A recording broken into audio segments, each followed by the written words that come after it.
Hi, welcome back to the poetry series on my channel, the Gentle Flamingo. Everything is getting green again. It is wonderful. The wildflowers are out. The birds are singing again. No more ice and snow, at least to my knowledge, down here in South Arkansas. But I thought I would share a poem with you for springtime. I was looking for a poem where spring was the theme, but before I found one, this one jumped out. It is by, who's it by? James Russell Lowell, called To the Dandelion. Now, most people think of dandelion as a weed, but I've always enjoyed them, especially when they're these little puff balls that you can blow on and watch the seeds float off on the wind to spread more dandelions. To the Dandelion. Dear common flower that grow'st beside the way, fringing the dusty road with harmless gold, first pledge of blithesome May, which children pluck and full of pride uphold, high-hearted buccaneers o'erjoyed that they an Eldorado in the grass have found, which not the rich earth's ample round may match in wealth. Thou art more dear to me than all the prouder summer blooms may be.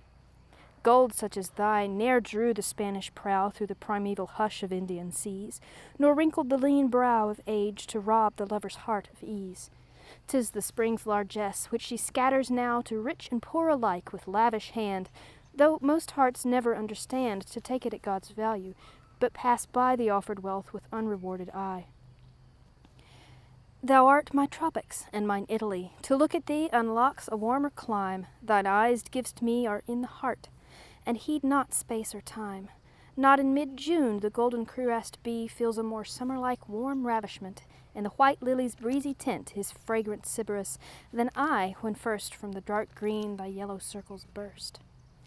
Then think I of deep shadows on the grass, of meadows where in sun the cattle graze, where, as the breezes pass, the gleaming rushes lean 1,000 ways, of leaves that slumber in a cloudy mass or whiten in the wind, of waters blue that from a distance sparkle through some woodland gap, or of a sky above where one cloud like a stray lamb doth move.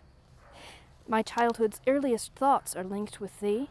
The sight of thee calls back the robin's song, who from the dark old tree beside the door sang clearly all day long, and I, secure in childish piety, listened as if I heard an angel sing, with news from heaven, which he could bring fresh every day to my untainted ears, when birds and flowers and I were happy peers.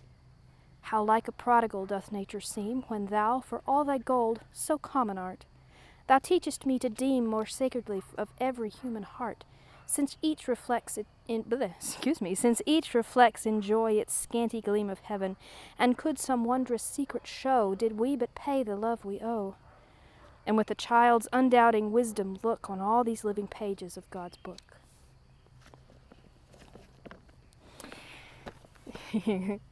I love that poem. I just found it and I'm already in love with it. Thank you for joining me for this poem.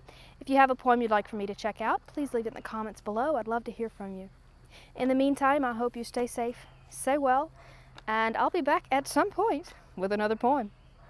Bye. Who are you by? James Russell Lowell. James Russell Lowell. This is what happens when you don't really rehearse and you just find a poem and say, ooh, let's read that one. James Russell Lowell. James Russell Lowell. Ooh, it's wet.